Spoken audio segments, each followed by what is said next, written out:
recordings, and I have the pleasure of hosting this run. So without further ado, let's go ahead and throw it over to Close to War for Community POM. Hello, I'm closetowar. I'm going to be helping with the commentary for tecchan with his run. And yeah, tecchan.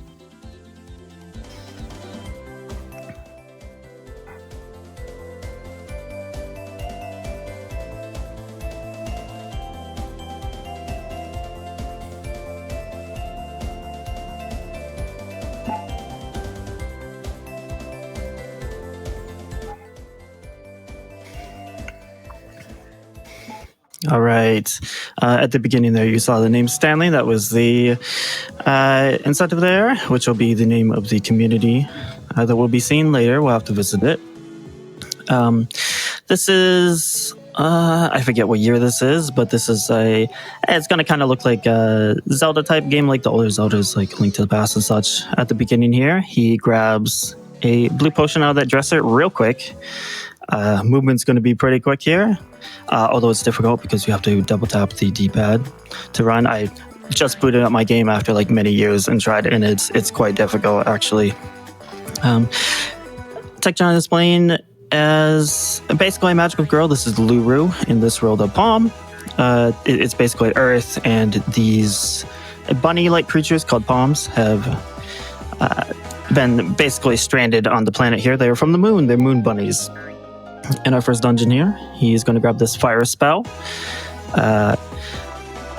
Pretty much, Lure here is a magical girl. She has a wand, and she's going to have some spells because in this world, people blame the POMs for misfortune, and she actually gets along with them, and so they gave her a wand. And it's a bit of a silly game. So he is going to grab this key item here, which we're going to see in a bit, and an optional thing here, which is actually a summon. He's going to grab a few of these. There's chests that are hidden out throughout these dungeons. Some of them would be used to sell, some would be used for damage. And we're on to our first boss already. This is kind of just whetting your appetite, warming it up. This is a big Suika. To use the spells, he has to charge it up. Select in the menu, and then charge it up like right now. And then just unload on the boss. Her int will level up along with her strength as she gains levels through experience, and her int will grow at 2 times the rate of her strength. And so usually magic is going to be better, but there's going to be places where it's not so much because it would take longer to sit there and charge. And as we get more spells, it's going to become a little more complicated. But that's the first boss down. That is King Sugan, if I recall the name. And then we're going to have our first real dungeon. The first dungeon there was kind of just warming you up to the game a bit. And these dungeons are going to follow a pattern of you're going to have to get 3 different keys, a bronze, a silver, a gold, and a gold will usually be locked behind like a mini boss or something. And as we go through some rooms, he can just go through, and some are going to be locked, and you have to defeat enemies. That right chest is really important. That's I think it's like blue paint or something. And then our bronze key, our first key. As you can see, the gameplay is going pretty fast. That paint, I think it's paint. I remember when I wrote this a long time ago, having to figure out what it was, but that is needed for progression later for this one random dude. It was awful to figure that out. It's been a while, but I did refresh myself on this. I ran this about 5 years ago. It was the first one, but tecchan has really improved it since then. In these chests, he gets his silver key and a summon, which I believe he's going to sell that one later. There's different types of summons, but they're very laggy, unfortunately. And then yet another summon. Some of these are going to be used. They can basically clear out an entire screen of enemies. Right now, we don't have to worry about that because it's just like a couple enemies here and there. But later in endgame, there are going to be rooms with way too many enemies, honestly, as we're going to see. And we get our second spell here. This is the ice spell. As he jumps across, he kind of has to pull back because Luru is actually a little too quick on her jumps. Otherwise, he'd jump at the pit, which will just damage you. It won't kill you or anything. And we got our gold key as well. This one is not locked behind a mini boss, but later on they will be. And he's just going to head up. We're actually coming up to our first boss real quick here, but first he's going to take a detour. There's going to be a big blue potion here. There are items that you can use. You have to go into the menu. For potions, you can use them directly in the menu. There are small blue, small green, big green. The green ones are like antidotes. We're going to see them later. That heal a little bit. And then there'll be a use where you can throw them on the ground as well. This is Moom, I believe. And right away, he's going to blast it with fire, and he's just going to aim his shots and try to not miss. And he's going to charge up and go near the skull, because this boss is actually going to drop and try to throw the skull at him. And he's going to beat the crap out of it a little bit. In a lot of situations, that's going to be quite good. That's the first boss down. Real quick. You can charge your attacks with her, and they do a bit more damage. And while you were charging, they block projectiles. The boss threw the skull there, and of course, there's a projectile that he blocked. And here we have our first POM, and he is not going to rename it. He's not going to rename it because the game will actually freeze for a bit on your first one, and it almost seems like it crashes, but it doesn't. You wait, and it'll go. We're going to see an instance of this later. And the game is quite generous and just lets you teleport out. He's going to head back to, I guess it's like the hometown of Luru. There's like an elder, and he's kind of trying to tell you, you need to go do this and that. It might look like, oh, he just hit these enemies, and what's he doing? Well, we're going to see it later, but he is damaging down. We do have low life strategies, which are quite risky, but if you use them correctly, they will save a massive amount of time. It's crazy, actually. Extremely unique, I guess, for a game like this.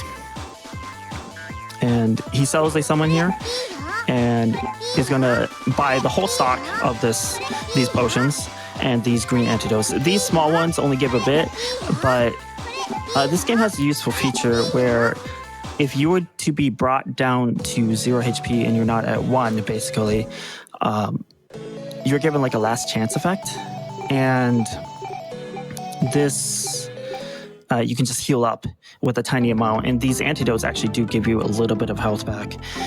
If you were poisoned, you can't heal, if I recall, until you deal with it. This is our community. Flash by real quick there. It says Stanley. We're going to see it a bit. This is like the building area of the game. There is a map that you can have on the screen there. The POMs are going to go back and kind of hang out, but he's going to have to re-add it because we do need it. You can pretty much you can feed them and tell them to build certain things, or maybe and some things they kind of have to get like their intelligence up. There's like a weird like raising system with them. We're not going to see it. It is part of all POMs though, because in all POMs you do have to get one specific building. There's like 1 or 2 POMs, if I recall, locked within it, along with like a boss and like a laser spell. And there's some pretty cool spells, but we are taking a detour here to do a mini game. This mini game is basically you have to mash square and X, and this is really easy. I don't know if he's using turbo or not, but this is really easy if you do like a 2-thumb mashing technique where you would knock the controller up into your other thumb. This is out of the way, but this is going to give plus 10 to the magic wand for the strength and int, and that is going to be quite massive. It is time for Hebbings to chime in here if you wish. Of course. I want to go ahead and plug some of our upcoming incentives really quick. Some of those have not been met. For our next run, actually, for Final Fantasy Rebirth, the Bonds of Friendship fight is at $25 out of $2,500. In chat, I would love so much if we can meet that, or at least get very close to meeting that by the end of this run. And to sweeten the pot a little bit, I do want to mention some of our prizes that we have available. Again, our overall, throughout the entire event, cumulative $200 donation prize is the Nintendo Switch 2 bundle. For $50 until the end of Final Fantasy VII Rebirth, you could enter to win a Wooting 80 HE keyboard. For $10, you can get a Rebirth Buster Sword Lite. There's also the Final Fantasy VII PS1 print for $5 minimum. The Final Fantasy VII Remake and Rebirth PC key pack, minimum $10 donation. the Final Fantasy VII wooden case replica. That's a minimum $25 donation. And you have the Yeast 10 Nordics Adol plush, minimum $5 donation, and the Yeast 10 Nordics Chibi keychains, minimum $5 donation. So, chat, if you want to help us meet that bonds of friendship fight, go ahead and donate, and maybe win some prizes in the meantime. All right, we are here in the second dungeon here. Well, second, like, real dungeon. This is the Hoka Hoka Mountain dungeon. There are some ghosts here. These have to be defeated with magic. You can't hit them. There were fairy enemies that aren't an issue right now or anything, but they would not harm you if you touch them, but they do put your palms to sleep. And with some well-timed jumps here, you can kind of speed these up a bit, these jumps. He did make that first jump, which can be a little tricky. He did also take the time to, while he was waiting for a platform to come to him earlier, he damaged down, because once we get to low life, which will have the health bar in the top left be blinking green and red, you'll then gain access to low life, like empowered spells, and these are just massive compared to the regular ones. In order to fully charge up a spell that has like some charges in it currently, you have to select another spell. So he selects ice and then back to fire to recharge it. This is this abominable snowman. You can see the big charge fire there. He's going to do 2 of these here, and he got rocks, unfortunately, so he's going to be a little safe. And then get him with the third one, and the boss will always grab you and knock you through the wall there. I don't know what happens if a rock falls on you and defeats you during the cutscene. I would hope that wouldn't be an issue, but again, you do get that last chance effect, so it wouldn't be that big of a deal. And we get the golden key. This dungeon has gone very quickly. Now, you could wait here for the platforms, or you can do this, where you die, I guess. Kind of pass out, and then go back to the dungeon. The top option sends you back to community, so you don't want to click that. The game didn't freeze there. I'm surprised. Yeah, it froze there for me earlier when I was kind of going back through this game. But that boss was Holong, I believe. And I don't know the story with it, but we need to go free... maybe it was the key to the door, but we've got to free his kid, basically, that is going to be behind a locked gate. And there'll be another POM that we'll see. Some of these POMs have their special abilities. They're not used yet. Tecchan take the moment to empty out his fire, so he doesn't have to use the menu or anything. They can, of course, fly across pits, and our magical girl cannot. Our magical girl is going to be more of a beat-them-up girl later, which is my favorite strategies in this game. They're the non-magical kind. This POM in particular will be used later for fighting, but also for its ability. They have different abilities. If you charge attack and hit them with it, they'll do their ability. That POM is optional. We don't need that. There are 3 that we're going to get in the run, and this is just the first one for now. There's going to be one that'll be blocking our way later, and then one that has an ability that we are required to have to progress. And now we're coming up to a bit of a boss here. Now, Tecchan did not damage down because these are the magical sisters. We have, what are their names? It's like Majoran, Majana, and Majority, if I recall. And by I recall, I'm looking at my spreadsheet. They must be defeated with physical attacks. They're immune to magic. So, because of that wand upgrade, he just takes this one out like real quick. And he smacks the second one as she comes down, and he's just blocking her beam attacks and then charge attack. Now, this third one, unfortunately, is going to be a bit slower. Every time you hit her, she's going to then use a water droplet to try to drop it on you. And her attacks are a little bit random. She will do this like skull thing, the triple ice attack. Yeah. I don't remember if there's a third one.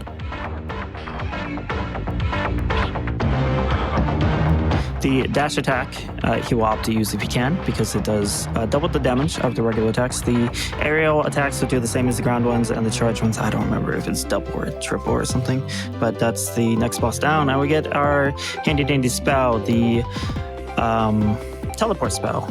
We hear this jam, but we don't get to hear the best part of it until later. We will get to hear it later. There's a part that I really like, and we have a bit of story. If host wants to talk a bit. Of course. I want to remind everybody that we are here supporting NAMI, the National Alliance on Mental Illness. They are the nation's largest grassroots mental health organization whose work is focused around three main pillars: education and support, awareness, advocacy.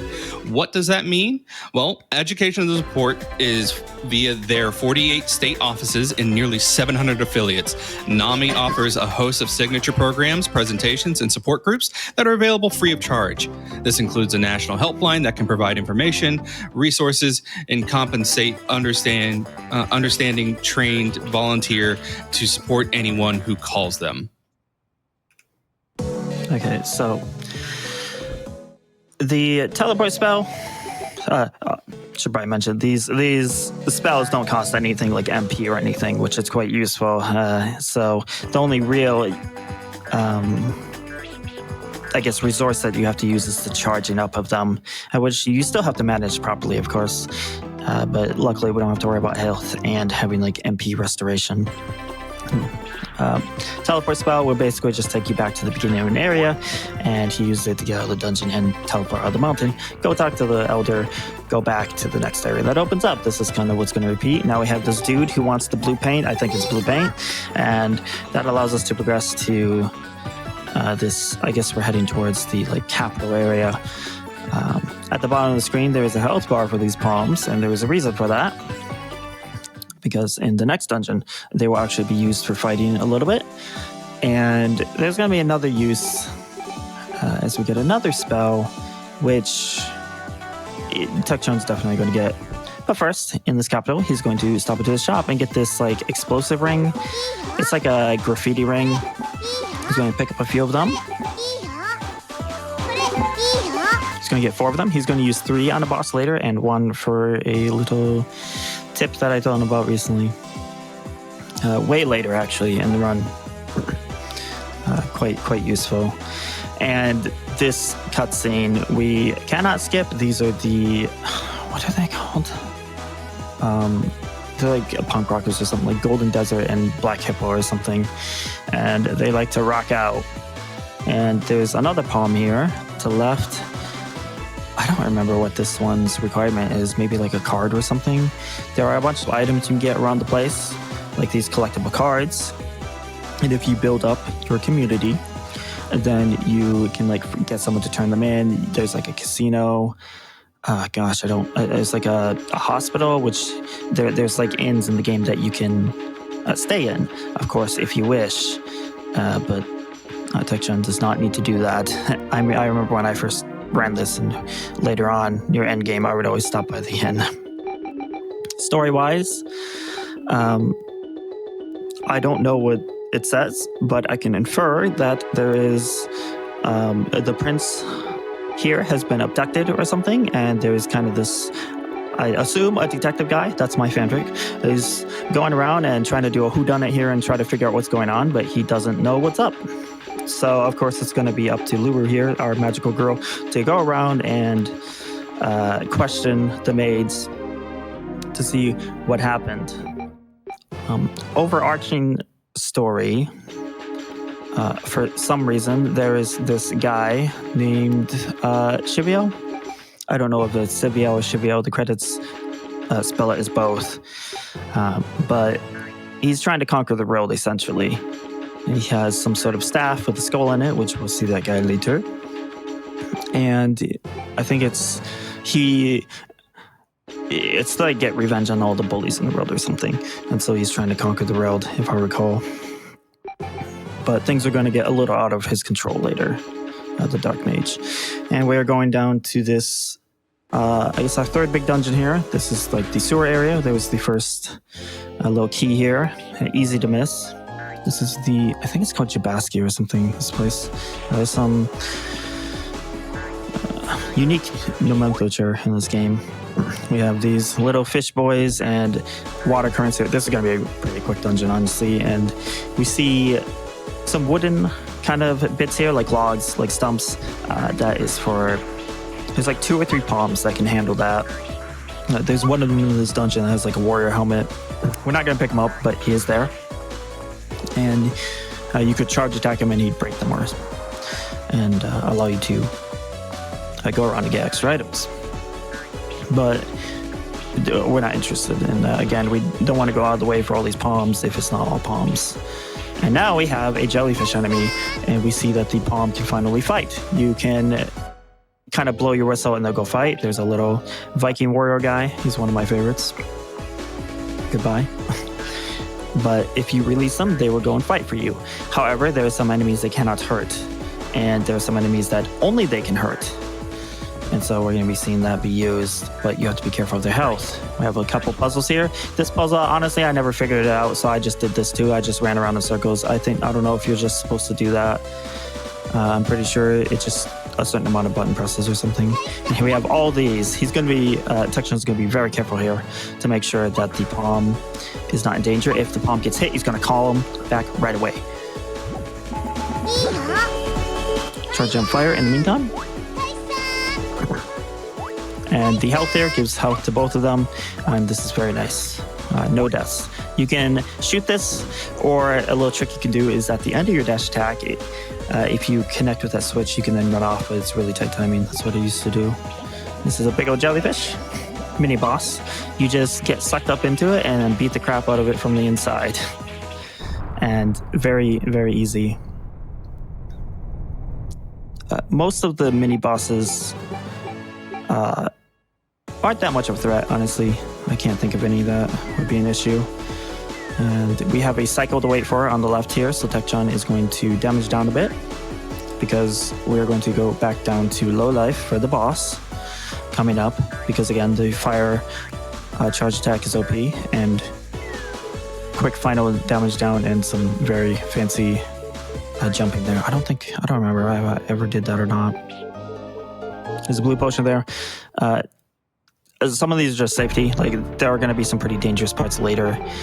This boss will do a few different attacks. Her name is Octavia, if I recall. And if she does like some rings, he can charge attack to block. And if she does her other attacks, he can just move.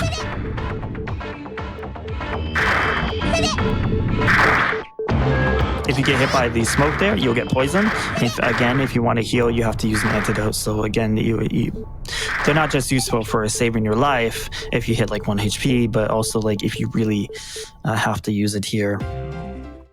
But without charge magic, that fight would take quite a while, and it's just way faster to charge. And luckily, there are cycles where we have to wait, so you can damage down. And that's that dungeon taken care of. We saved the prince and are going to head on out. If I recall, we have to go all the way back to the Elder. Basically, we went to the west first, the east here, and then we're going to have to go to the south. And that'll lead us towards the whole area, which will take us to like the end, really, eventually. But here, you can do a fancy little trick with teleporting when you're out in the world and go back to your community to skip a whole bunch of running. If you use it anywhere in the open world, it'll take it back here. If you use it in the dungeon, it'll take you out of the dungeon. That way, there's no need for like a death abuse to go out, because again, there's that risk where the game might kind of freeze up for a few seconds. I have no idea what causes it, but it happens sometimes. And now we have just a bit of traveling to do. We have those sheep there. Oh, I don't think I ever found all of them. And honestly, this is a game where I kind of wish that I could fully read it. Like, you don't have to be able to read it to play it, because I mean, I played it just fine. But here's the bullying backstory. This is where you learn why the Dark Mage is doing what he's doing.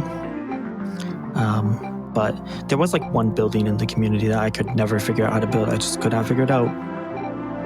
And then we have this skull staff here that is Kakwarka. will show up a little bit more later. But we just have a bit of running through some random places here. If host wants to take over. Of course. Well, chat, I don't know about the rest of y'all, but I am getting up pretty early to do this, and when I get up early, I like to get myself some coffee, and I wanted to let y'all know that Dragon Roast Coffee is a small, passionate team of coffee roasters that are dedicated to making coffee for gamers in the gaming community. Visit their website at www.dragonroast.coffee and enter the promo code RPGLB25 at checkout for 10% off your order. In addition to their coffee, you can also purchase an exclusive dual-insulated RPG Limit Brick tumbler, available only for this event. And the best part is that for all purchases made using the promo code, Dragon Roast will donate a portion of proceeds to Nami directly. So what are you waiting for?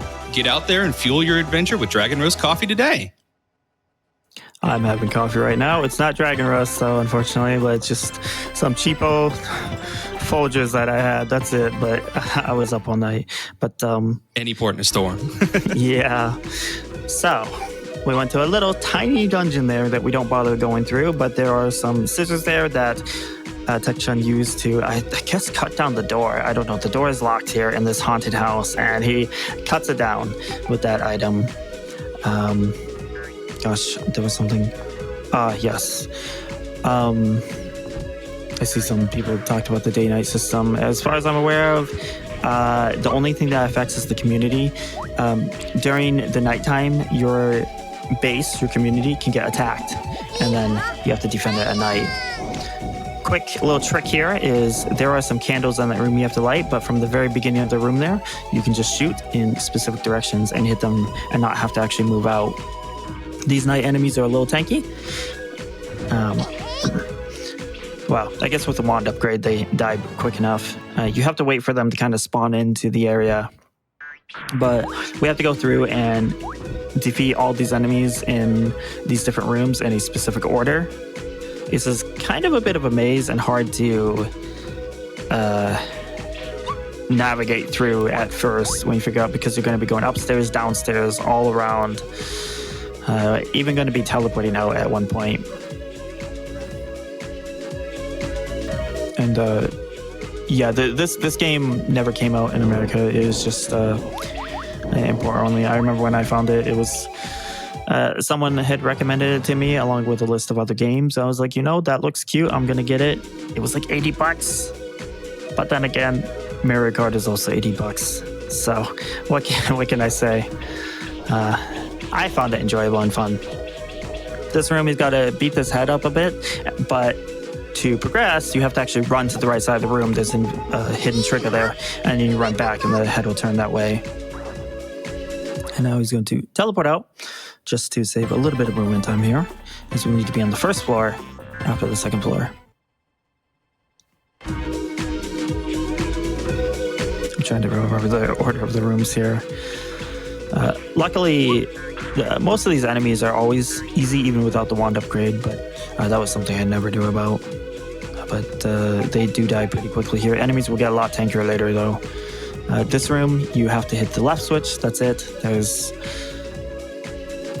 a few puzzles here and there, but they're pretty easy to figure out. If you hit the wrong one, the wash panel fall on you and damage you. You can take that to damage down a little bit if you wish. And now we're going to see Ice used for the first time. Ice is a small AoE around the character and will wipe out anything that tries to come at you. The fire ghosts will have to be defeated with magic, and they will always rush you. And a nice handy trick, which we will be seeing soon, is that when you use Ice, you're invulnerable during it. It just gives you iframes. It's extremely overpowered for what it is. Of course, you do have to charge it up like any other spell. Overall, I think the charged, I'm not sure. I guess the fire and the ice, all the spells kind of have their own usage. I think fire might be like the most useful of all of them, especially if an enemy is like longer. And with a delayed ice, you can hit all these ghosts. There'll always be one that kind of delays trying to hit you. There's other spells later, which the bomb spell, I think it's in the, gosh, I don't remember. I think it was in the graveyard area, if I recall. You have to do a dungeon for it, but we don't need the bomb spell at all. And then there is the little key item here. There's a laser spell. The laser spell is locked behind a dungeon in the community. One of the dungeons, it's like a little castle thing that you go through. There's palms there. There's a laser spell. There's a mini boss and an extra boss. Like it's a full-on dungeon, but it's not required for any percent. So tecchan won't be doing that. And then there's the potion spell, which we'll see later, and we'll go into, as that's a little more nuanced.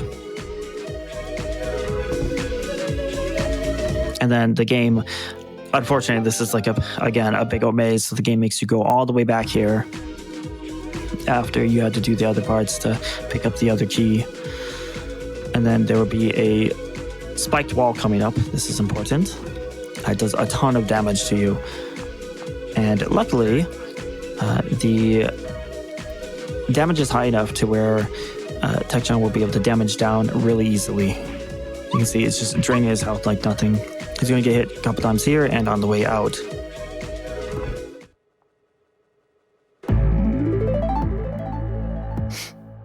But first, we're going to have a mini boss. And the current antagonist throughout most of the game will be this Dark Mage Silvio. He shows up and kind of just summons the totem pole boss, but he's going to wait for them to cross over and hit him with ice. And you can see no damage is being taken. And it's going to hit both of them at once, doing quite massive damage. And then they go up and come down, so there's enough time to get charged up. And just like that, the mini boss is down and we get the gold key. That is Taga Tim Pola, the totem pole boss. Nice safety item on the top left room, bottom left is a big green potion, which is like the little ones, just bigger. And we can see the finishing damaging down. This is important, again, for the low life setup that's coming up. But also we see that there is a sliver of health. This is not actually 1 HP. 1 HP would be that would not be there. It would just be empty. So tecchan can actually take another hit before he'd be at risk of death.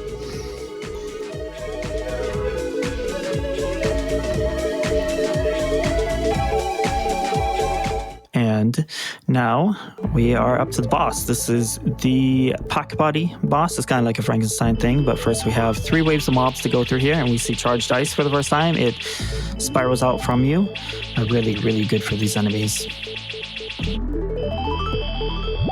And by finishing charging this and quickly opening the menu, very tight window here to go and charge fire, he can get this charged up before the boss spawns. He's going to charge up fire, then he's going to move to his side, wait for the boss to hop, and then charge up. The boss will try to attack, and he's just going to repeat this. This boss is fully manipulatable. And that's the boss down. Again, that wand upgrade from earlier, that even though it's like a minute time loss, ends up paying off throughout the entirety of the run. It just makes you so strong. And we get a very important POM here. This POM is required for progression. This is, I guess, the warrior POM, whose ability we'll see in the desert tower later. And we leave the poor sheep alone, as it's not required for anything.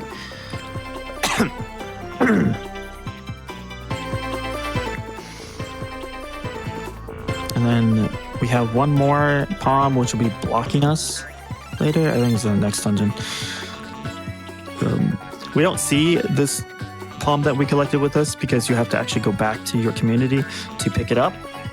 But we're not going to do that because we're just going to progress from here. It's a bit quicker to get to where we have to go. And there'd be that whole little cutscene of the POM would be walking out away from you, and then you'd have to call it back. But since we have to pick up another one that's going to be in the way, tecchan is going to drop them both off at the same time later, thus saving time.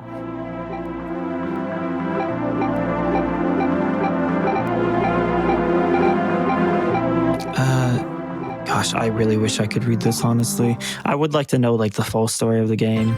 It would be nice. So, but there's kanji and kanji ga yomenai. Can I read it? And we're already at our next dungeon. Usually you'd have to, for most dungeons, you end up going back to that outer, and then, but after the third one, that's no longer necessary here. We have the catacombs. This is a bit of a trickier area. It's not as like it's not like maze like the haunted house was. Like that one is a bit rough. But enemies kind of ramp up a bit here. So you do need damage for this. We have these poisonous mushrooms. If they hit you with the mist while you poison, then you're going to have to antidote that. And then we have these skeletons, which tecchan is going to have to fight soon by using the POM. These little, I don't know what these are called. I've seen them before. Whatever they are. And then these big gold knights, which are going to be super tanky. Quick, big potion there. Not needed yet, but will be needed later, especially for a particular boss. Those can be, again, used from the menu, or you can throw them on the ground and they'll make a pool, a healing pool, and you can sit in there and it'll heal you. Here, to progress, to get the key, tecchan needs to hit a switch on either side of this bridge. Take out the knight, and then the POM deals with the skeleton because you have to use the POM for it. That was nice. These enemies, some of them, their spawn is a bit random. Our next spell there, this spell is the ultimate safety spell. I don't know if I would ever try PB attempts without it. Like, you'd have to be kind of, it would be rough. Which we'll be seeing a lot of it. This is our third and final POM. There will be no more collected. This is the, I call it the Indiana Jones one. It's like the Ruins Diver, that type of POM. I don't remember the attack. I think it's a Flame Breath attack that has, which will not be used. However, will be brought with us. That potion spell, however, very, very useful, although you do have to select it. It will take the average health of everyone, which is the 3 POMs, all the POMs that would be in your party, plus Luru, and it will, it'll just average it out. So if you're low life, you can sap their health to heal yourself, essentially.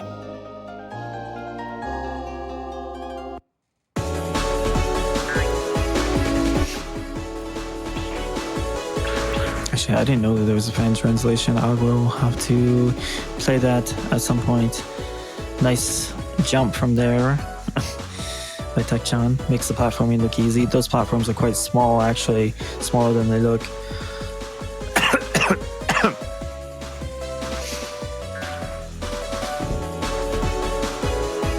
We have this summon. That's my favorite summon, the Fire Ring. It's a big bodybuilder fire dude who just rains down fireballs. I don't think tecchan uses that one though. I'm not sure if they have different animation times. They are super laggy though, so I wouldn't be surprised. Although I used to use it for a bit of an odd usage.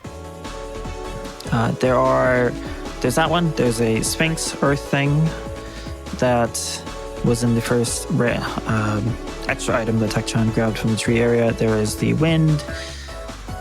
I don't know if it's like a harpy thing. And then the flower is like this babby plant thing. We're gonna see that later. A bit odd. And I think that's it for the summons. tecchan throwing the POM at it because they'll kind of take a moment to attack enemies after they've attacked one, but you can expedite this process by picking them up and throwing them right at the enemy. You can pick them up and throw them. You can pick them up and set them down, if I recall. It took me a long time to figure that out. There are some puzzles where you need them to hit. And now we have a mini boss. This is it's a boss, a mini boss. We're gonna have to play a little bit of jump rope. The POMs here cannot help on bosses. You see that they shiver in fear. They will never be able to help on a boss except for the HP funneling from the potion thing. I always like to kind of goof around here, jump rope, run around the boss. But after the 3 cycles there, he's just gonna knock one of these explosive bombs. It might be Uni, I don't know. It reminds me of Uni from Atelier. But into the boss. And now, after cycle 1, we have cycle 2. And after cycle 2, we have cycle 3. And it would be great if it ended there. But then we have cycle 4.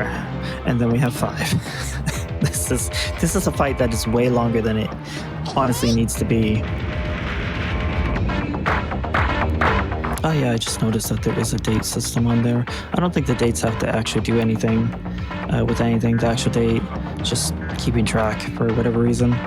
It's just the day cycle is kind of where you can build your community, your base, and then the night cycle is the protection where you get attacked and the attacks get a little heavier as the game goes on, I guess. That's probably what the date is for then. And if you don't defend your base, I think it only gets attacked when you're there. If you don't defend it when you're there, then they can destroy buildings and stuff and you have to build it up again.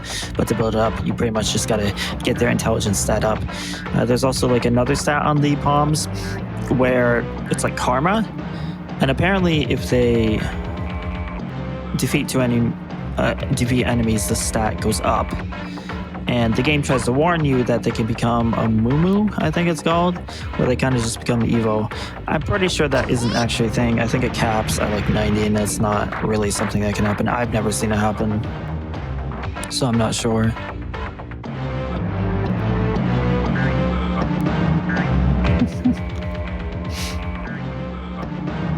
I wasn't counting the cycles. We're on 4 or 5. I think we're 4. If I recall, the last one is switched up a little bit. Oh, and then there's a very important thing now that I remember this because this has happened to me. That door is not locked. You can run out that door. If you run out that door, you have to redo the whole fight. It's happened to me. So that's how I found out about that.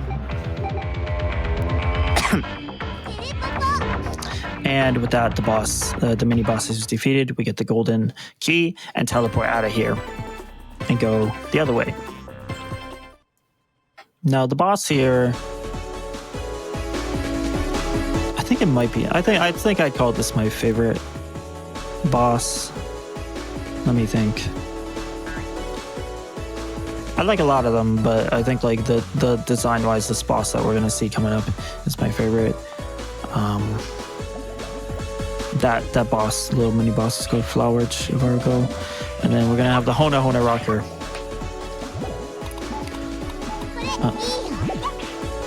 A little bit of healing to be safe here.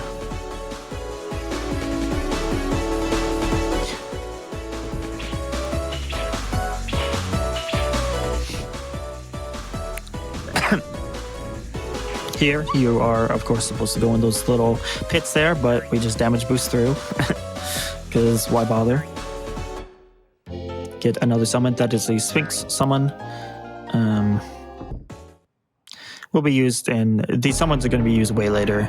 I don't know if they do anything to bosses now that I think about it. I've never tried it. This boss, the Hona Hona Rocker, he has 2 phases. Phase 1, he's going to drop these bombs, and you just light them on fire to blow them up and drop them. He can have, if I recall, 3 or 4 down at once. I think 3. I used to let him just drop 3, and then I'd light them up so he wouldn't have to do the extra animation. I'm not sure if it's faster or not. I don't remember. But he's going to have to drop a few here. 4 or 5 of them. And then we're going to get to my favorite strat in phase 2, which is... well, partially favorite.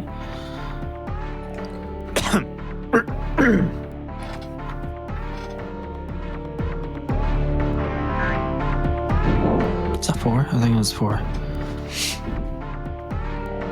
This boss is where damage kind of ramps up. You do have to be careful about this. The health bar does deplete like over time as you get hit, and you have to kind of know how much damage you're taking because you could get to the point where you had no health, but you didn't know it because it takes time. Going to quickly heal up while the boss is transitioning to phase 2. Staying to the top, the boss is going to hop up, and he's going to get ice ready. He's going to beat the crap out of the boss and then use ice to iframe through the attacks.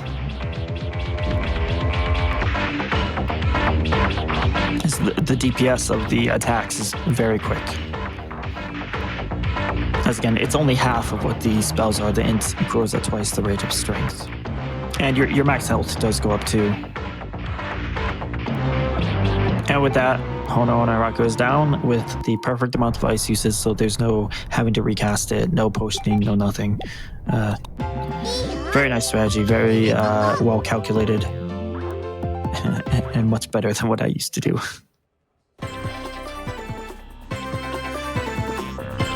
And with that, that is our fourth dungeon down, and we're gonna teleport back to the base, and now turn into 2 palms, because again, we wanted to not have to see the multiple animations, and he's going to have to watch them walk out, and he's just gonna call them right back. That's a little finicky to actually select them. He has to select them while they're off screen.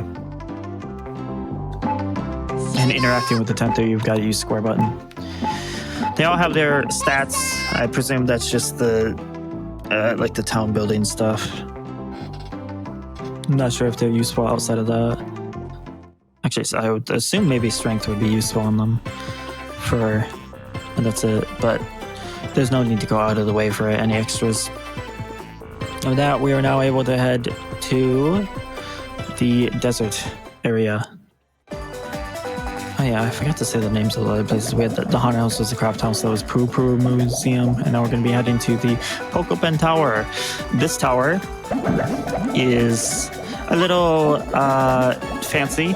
There is a puzzle there. I have no idea what it says, but I remember figuring out that you could throw a summon to open it. And then at one point I decided, okay, well, I'm going to figure out how to actually open it. So I experimented, and I found out that you could throw a ring in place of a bomb. So you're supposed to use 1 bomb, 1 fire spell, but we can use the ring, and he's going to use fire, and he's going to do 1 ice, and he's going to beat the crap out of it. And that's the puzzle. Don't ask me how I figured that out. It took forever. And this saves 3 seconds as opposed to using a summon. But for some reason, a summon opens it up, which is odd.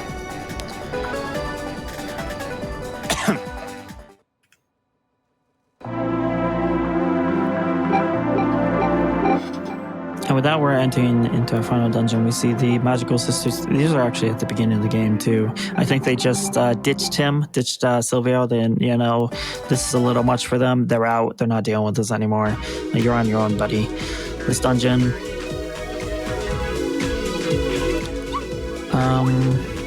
We're going to see the first use of the, warrior, where he's going to pull the palm to the side, release them, kind of just tell them to stay, and then charge attack it, and we see the long tongue that created the bridge.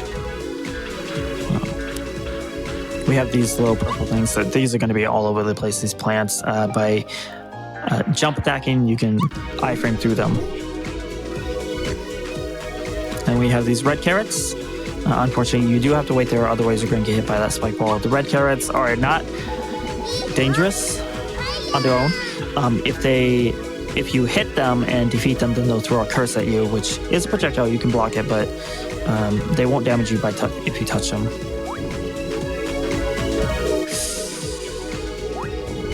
Damaging down a bit. Missed the psycho a little bit. That's okay. I was a little worried about the bomb guy. They can be a bit trolly.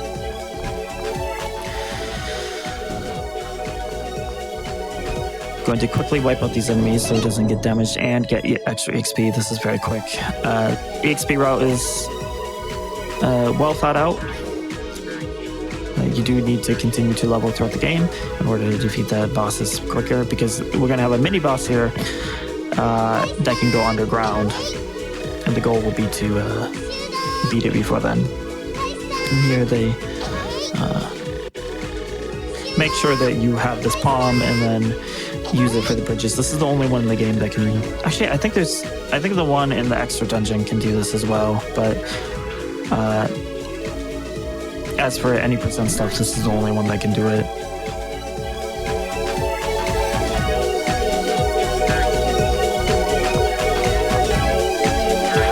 And this is probably like the most Zelda-esque area. This and the sewers, I would call is very... Maybe it was inspired by Zelda, I'm not sure. We got the silver key already. Gonna teleport out, and now we have to head right on the tower. And there's no risk of dying here. If there was, tecchan would just pop a tiny little antidote. The nice thing about those is it won't push you over the threshold of being in low life if you're really low. So you can kind of keep it. Whereas like a regular potion would. Now we have a puzzle here. You can hit 2 of these balls at once. They need to go on the switches. And then we're going to use the Sultan-like palm, his ability charge, to do an AoE Ice Breath. And then stand on the last switch as Luru to open the gate. And now we have the sandworm. This thing will dive if you're not fast enough, but he's just going to use a charge deck, another one here, and then head to the right and go left, and the boss will be defeated. The mini boss. Just like that. And that's why having the extra wand upgrade is important, and the EXP route to be correct, because otherwise this thing will dive and you have to wait for it to come up, and you'd have to like sit in the middle of it and hit it, I guess. That's what I used to do. And that is the gold key taken care of. And now we have to climb to the top.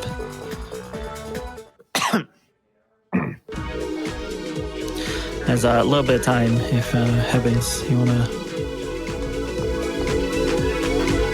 Of course. We've got a couple donations in during those two amazing boss fights. We got a $50 donation from Dowolf. This soundtrack is so much fun. It feels like something straight out of a 90s anime. I could not agree more. Straight down to the wacky sound effects during the boss fight remix there. And we have a $25 donation from Far Diddy Far Far. It says supporting Nami, more Rebirth, more RPG Limit Break. There ain't no getting off this train we're on. And I believe that is in reference to our next run, Final Fantasy VII Rebirth, which, quick update on the donation incentives for that. We are at $100 out of $2,500 for the Bonds of Friendship fight. So chat, if you want to see those, get those donations in, and don't forget to put them towards that incentive. And then we also have the Pick the Date Partner incentive. Yuffie is in the lead with $50. Tifa is in second with $30, and Aerith is in last place with just $5. So chat, if you want to see Aerith go on a date with Cloud, get those donations in before the end of this run. Okay, yeah, let's do that. I love Rebirth. That's a good game. Well, when it's not being buggy. But anyways, had my time with it. This dungeon, again, we're doing a lot of puzzles. This is probably where the most puzzles are in the game, honestly. There's some switches which you can save a little bit of time by shooting from afar. There'll be a switch here which tecchan is going to have to try to line up a shot and hit it.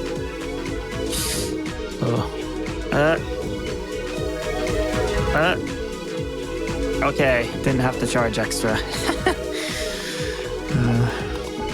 And now we have a big room. This has a lot of enemies, so he's just going to opt to throw summon. This will be the first summon that you see. This is the big Sphinx boy.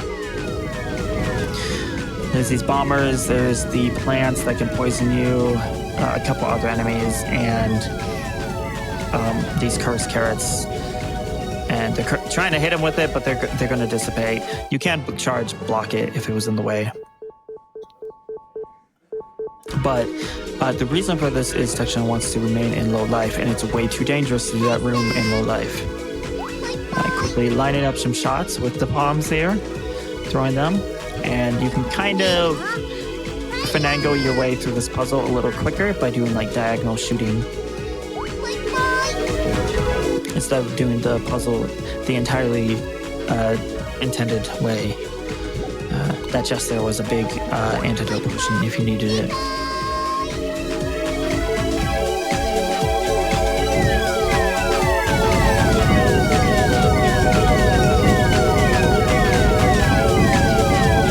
And another summon here, again, wants to stay in low life. It's a bit dangerous.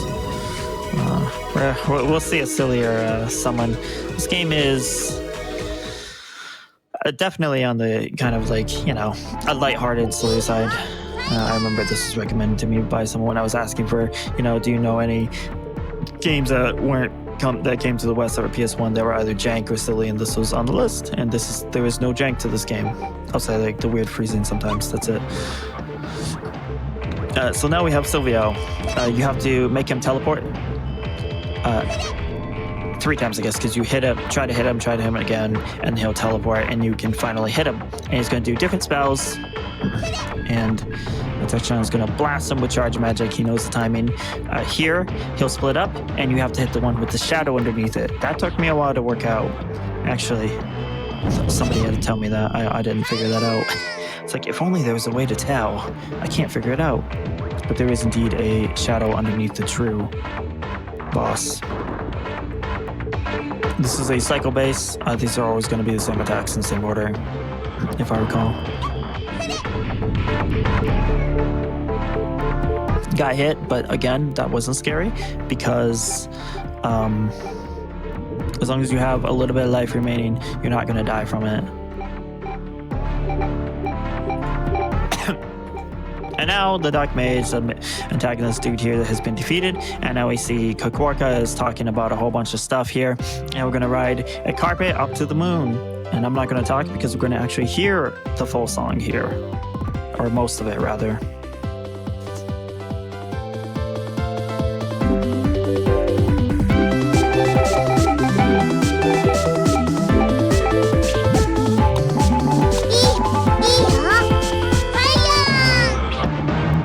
Okay, well, that's all we get to hear of it.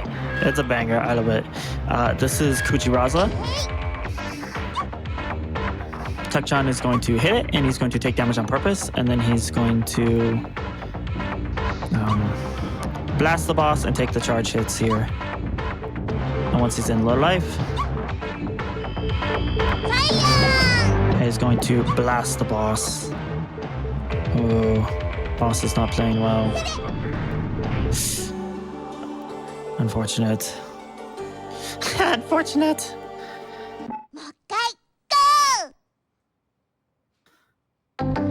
Oof.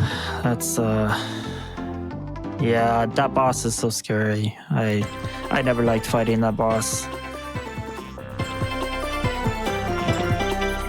Well, we're on a journey again.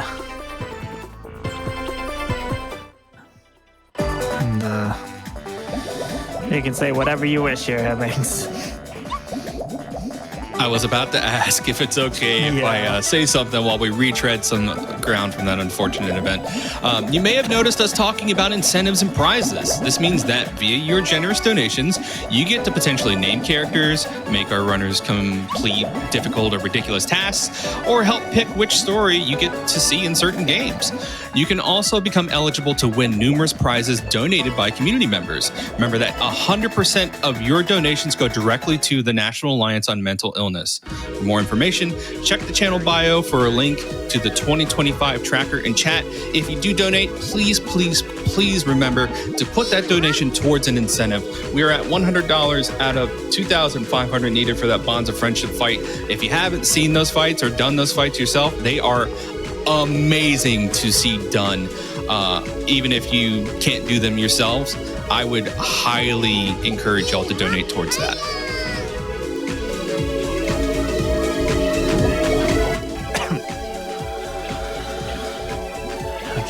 I wish I knew that boss well enough to say if that boss is always doing the same thing or not. I don't remember. Like I said, it's been 5 or 6 years since I ran this game. It was a long time ago. I used to know. But some of the bosses are quite rough and not as manipulatable as others, like the Frankenstein, like Frankenstein's monster, like body boss, where you can, of course, fully manipulate. And we are going to see one later where it's going to be a little random. It's going to be a bit of a special... Well, actually, it might be my favorite boss, what it'll be later. I like a lot of them, actually. I say that about everyone. But I think they're well designed. And mechanically as well. Of course, we just blast through them because that wand upgrade plus the levels and low life strats is very, very... overpowered, but casually you wouldn't be like blasting things like this at low life.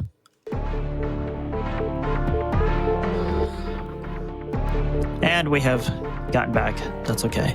So again, we get to decide to take a carpet to the moon, but we get to hear this lovely song again. I'm sure Chad appreciates the run back.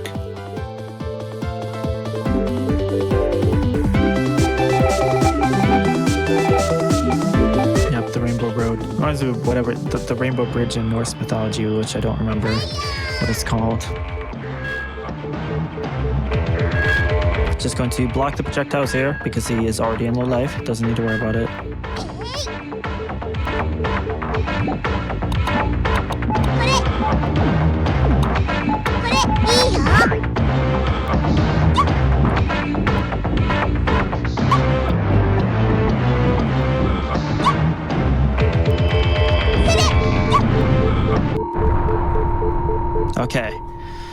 went correctly this time. Yeah, I think it was just slightly too late on the first attempt, so it got hit again. Or just slightly too low on health, probably, more likely. But the boss is down. We're on the moon. This is the home of the POMs. There's some cool designs on the buildings here, so you can easily tell what they are. And we're going to go into this moon castle, I guess. Bifrost, right, that's the bridge. Thank you. This dungeon is very dangerous. The enemies are going to be quite tanky, as they don't even die to a dash attack anymore. They will as tecchan levels up, but he's going to get a lot of EXP in this area. You will level up very quickly and get caught up.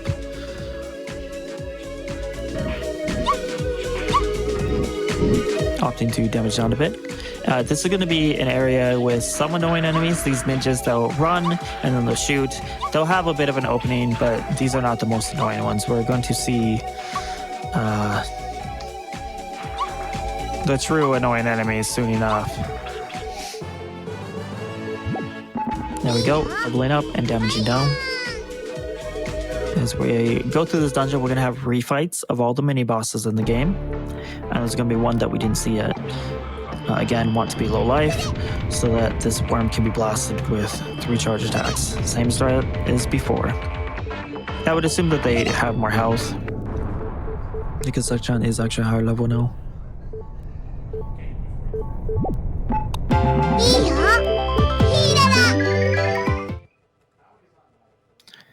There we go, healing up. You can see that since we have 3 POMs, even though he had to get a lot of health back, it subtracted that from the other POMs. And so it doesn't just like push them all down to an exact average. You'll figure it out based on what's remaining there. These mages are the worst enemies in the game. They will teleport all over and shoot you with fire, and there's no predictability to them whatsoever.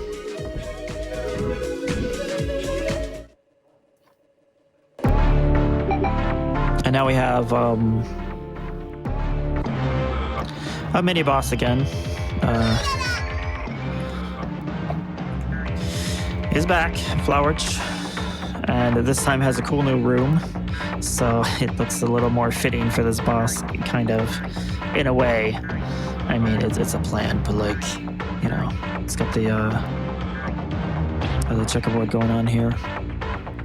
It's going to be the same strat as before, because there's no other way to speed this up. You do have to just wait out the cycle, hit it with an explosion. It's going to be 5 cycles again.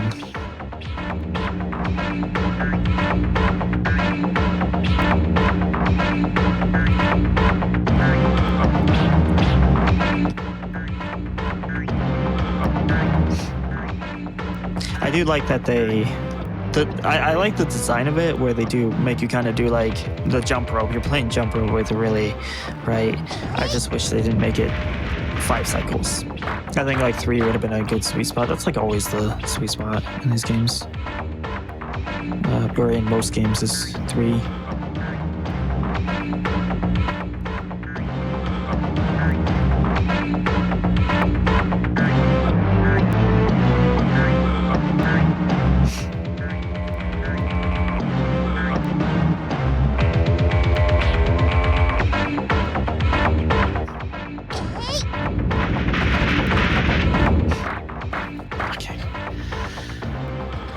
We have... actually, what's next?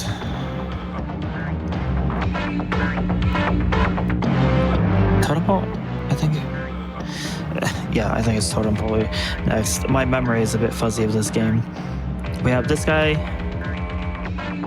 I guess it's going in reverse order, thinking about it. It's the worm, this guy. We have to fight the totem pole again.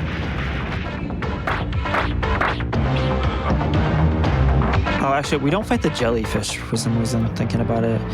I guess just because it's too easy of a fight. But instead, we're going to see there'll be an optional mini-boss, actually, which is kind of a cool fight, except there'll be a little trick done for that fight. I guess this is the only fight where you kind of have to just do it legitimately the full way. as everything else just gets blasted down. And that is our flower done forever, thankfully, until the next run.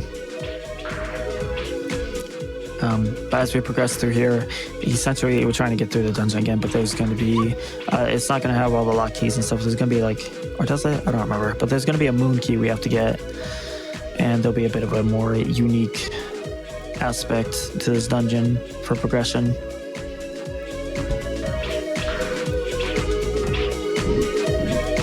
Most important thing here is if there's a witch and he has time, that witch, a mage, he'll probably prioritize that if it's nearby.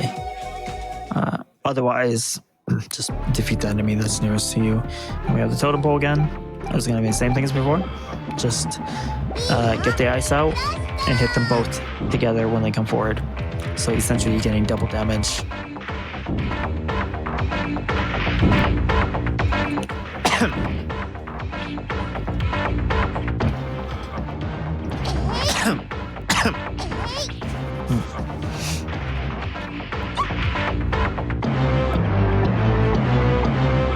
Except one small thing is this boss is actually a little, again, these are a little tankier than before, so they will take a little longer to defeat. Oh, that one. These creepy moon enemies. I kind of like these ones just because they're a bit, different. And the ninjas, and then everything else I don't really like. Or rather that they're just whatever, they're okay. And now we have this Cheshire cat-like thing. This is called Dorapion. So normally he's going to choose 1 of 3 different attacks, which all have like different animation times. But there's a cool little trick where if you use an explosive on him, you'll actually just keep him stunned for a bit there. And since we don't have the bomb spell, he's going to use the explosive graffiti ring on it. And he only needs 2, but he keeps a 3rd one just in case.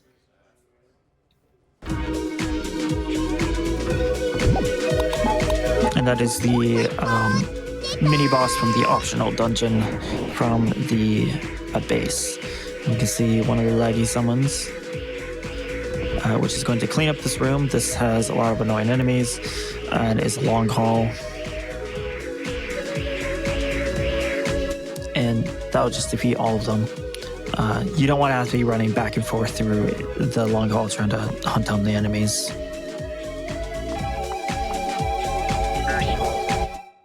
Pop the switch and get the moon key.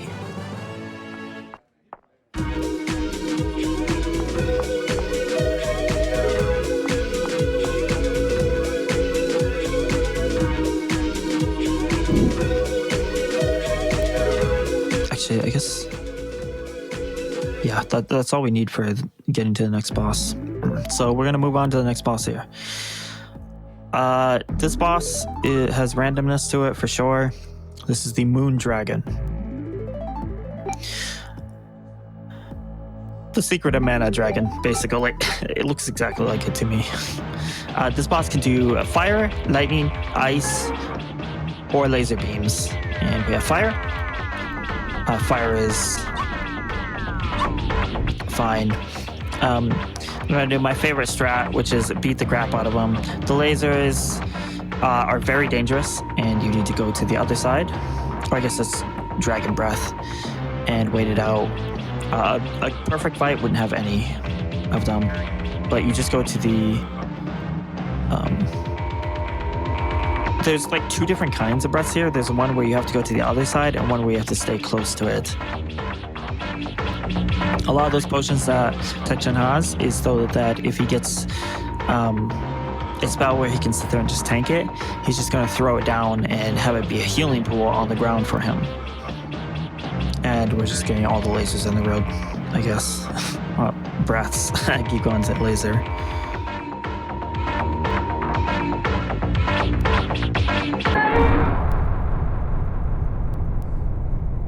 And that's the Moon Dragon down. Didn't have to heal it all though.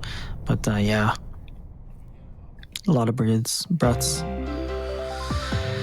And that is our mini boss. And with that, we get some sort of dust item, I guess. That's gonna have to be brought around the castle and put into these fountains. It like extracts the water from it or something.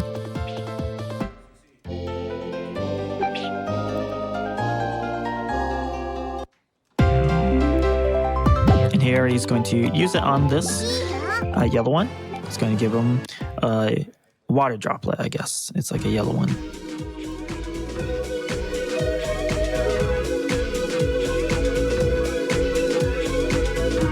And then we have to head on through another summon. There's still more rooms to go through. This is the longest dungeon in the game for sure. And now we go down to the basement though.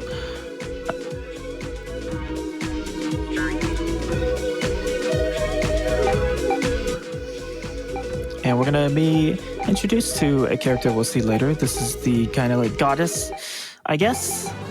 Celebi. I don't know what's going on here with the story though. I can't explain it. I wish I could, but I don't know.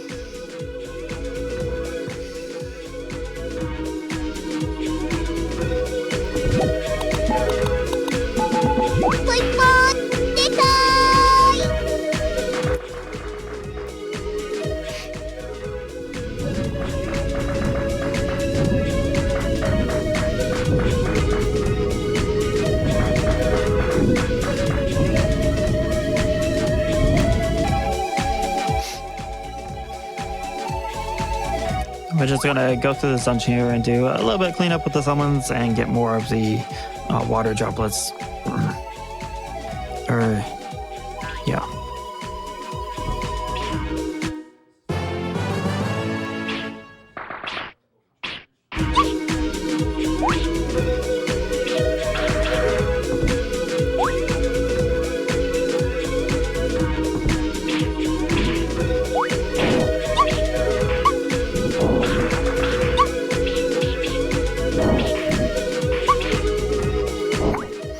Heavings. Apologies for that.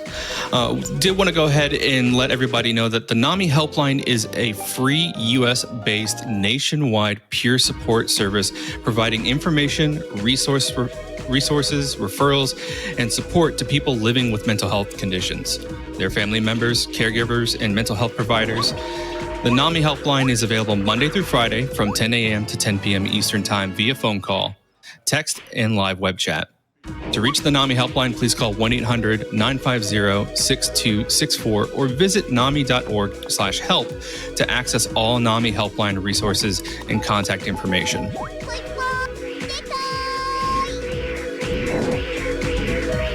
Okay. That wasn't... Well, anyways.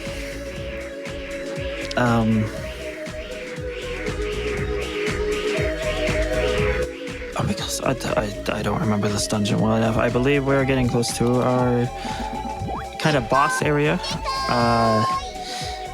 These rooms are getting a bit large with a lot of enemies. So we're going to see a lot of summons here just to clean them up. You can see it's just absolute chaos here. And those enemies would all be attacking you, so it's just better to wipe them out with these. Like, it could potentially be faster to fight, I guess, if you were like really lucky. But like this room, I hate this room. But tecchan just fights this. I absolutely despise fighting this room. But it is a small room. You don't have to run around that much, I guess. And if it gets too dangerous, you can heal up.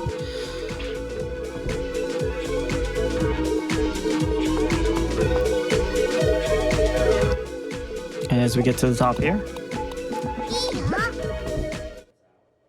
we're gonna go fight the next boss. Except just kidding.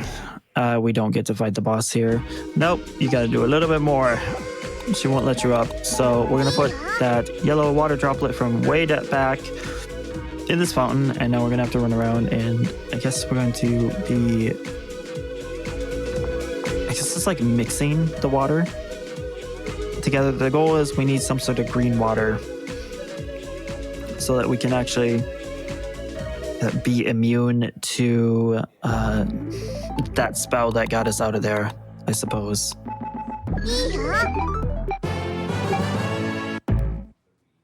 we get the water. Actually, I guess it's, if I recall, it's only 2. You just mix the yellow and the blue together, and that, of course, is going to give you green. And then we climb all the way back up through this dungeon. This dungeon is a maze, for sure. More so than the craft house from earlier, the haunted house. So you put the blue in there, you use the extraction item thingy, and you get the green water.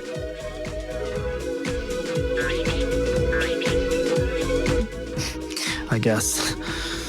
Not exactly sure on what it is, but that's what it looks like to me when I eyeball it.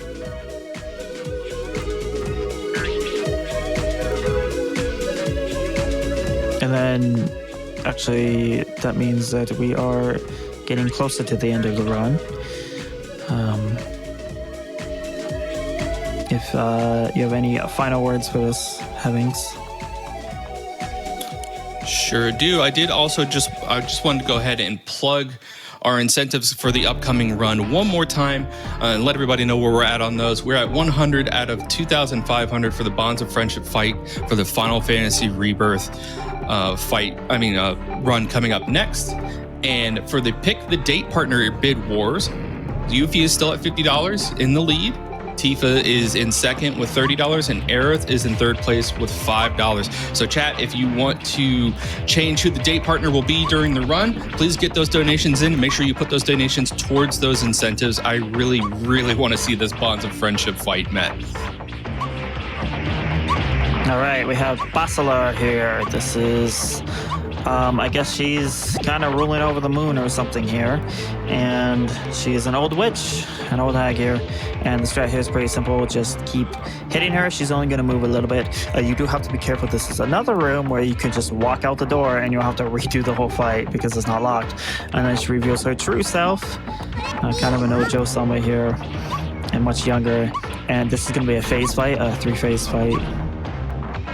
1, 2, 3, yeah. And he's going to chase her down, and she's going to teleport a bit and then use the next attack.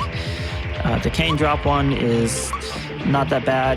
This tornado is very dangerous, so it'll hurt you quite badly, and that's what we have all these heals for here.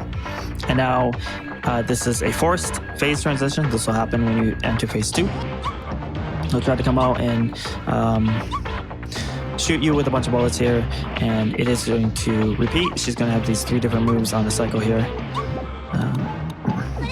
4? I think it's 4 moves. Yeah. And here you just have to look at the one that's lit up and block it.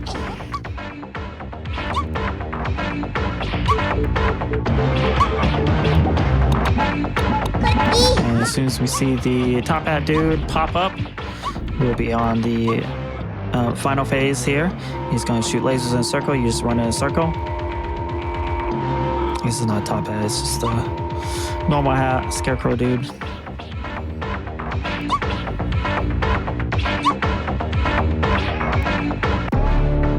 And that is that boss defeated. We have one final boss here, but time won't be until after there'll be a little bit of story that he mashes through, and the palms will go back into the mirror, and then it'll be on the fade out there, which I'll say when we get there. And there's some crazy black hole going on here. The goddess is going to come down and deal with this and extract this. I guess there was a demon inside of the witch here. What's her name? Basilar. That's right. I have all the characters written down just because I didn't realize until recently that it's in the credits. And we have the final boss here. This is Desire. The strat here is beat the crap out of him, as all good magic girls do. Just gonna tank and keep hitting him.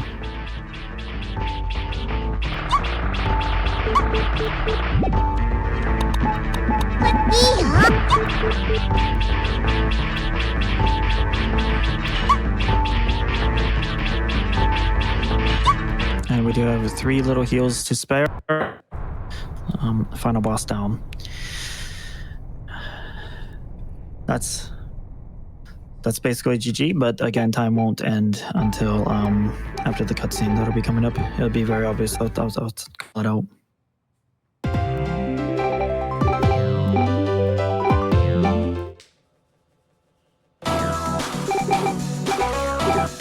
And with this, the king of the palms will give us a mirror, and that'll enable us to transport all the palms that we've collected back to the moon. It'll give them a way to come back.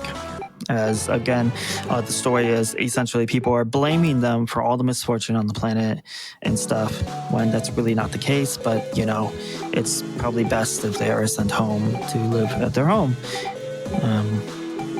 It's probably better in the long run since they're just stranded here anyways.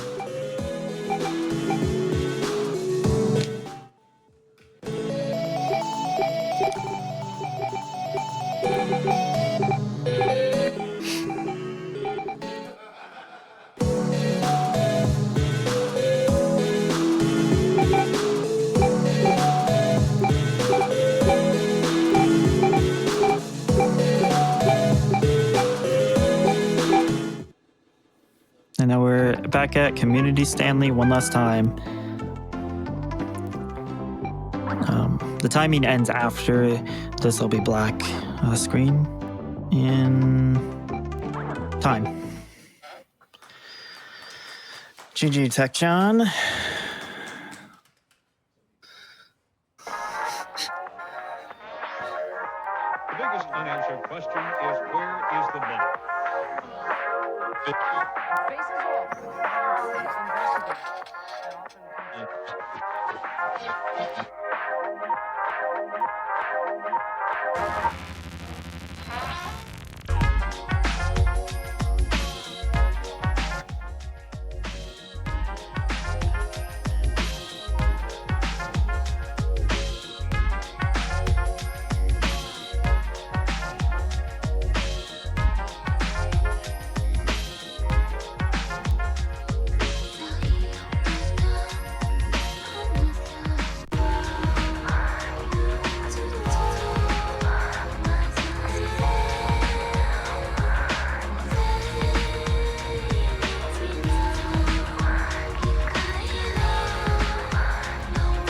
I can just say it if need to.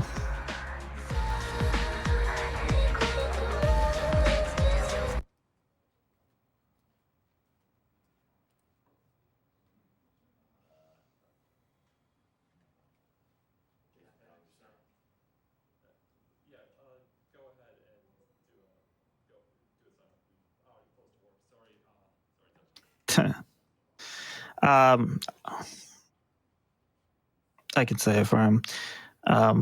tecchan having some issues there. He said, "Thank you for watching. Hope everyone will get interested in checking out and playing Community POM. Very grateful for such a wonderful opportunity. And then thank you to me for the commentary. And that's all.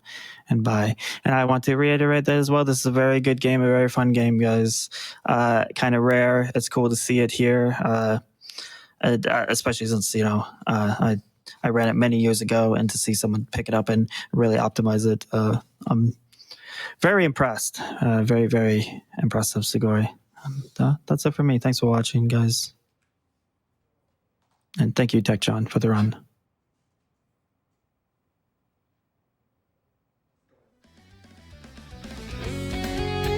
Alrighty, folks. Well, let's hear it one more time for that amazing run of Community POM by tecchan. I think I can, at least I speak for myself when I say that is my first time seeing that run. Really quick, we have a word from one of our sponsors, Tantrum Merch. Tantrum Merch is excited to partner with RPG Limit Break for the first time to launch an exclusive merch collection supporting the National Alliance on Mental Illness, NAMI. This lineup includes 7 unique designs, a cozy blanket, a sleek journal, an enamel pin, and more. Plus, for the first time, our very own real-life Mimi plush with an opening lid to store your treasures. Once Tantrum has sold 165 Mimi plushes, half of the proceeds from all those purchases will be donated directly to NAMI. And you can see the progress of that to this goal at the top of the screen. And if you purchase a Mimi during the event and include your Twitch handle in your order, our content team will give you a shout out live on stream. From bold graphics to heartfelt designs, $5 from every sale, excluding the Mimi plush, goes directly to charity. Explore the full collection now at tantrummerch.com/RPG Limit Break and help make a difference.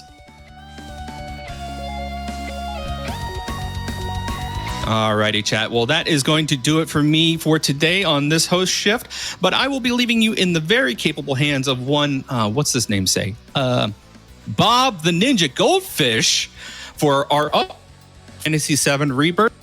But before that, while we get set up, we are going to go ahead and run a quick ad. Thanks everybody so much, and I'll see y'all next time.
It is 7:21 in the morning in Denver, Colorado.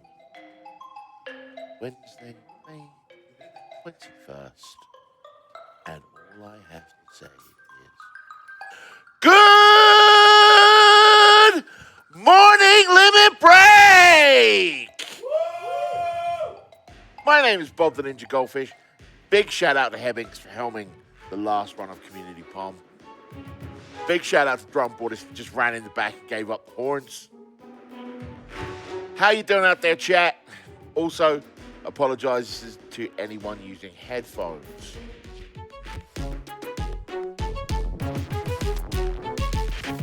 And that is a wake-up call. So, we're getting ready for the Final Fantasy VII Rebirth run right now.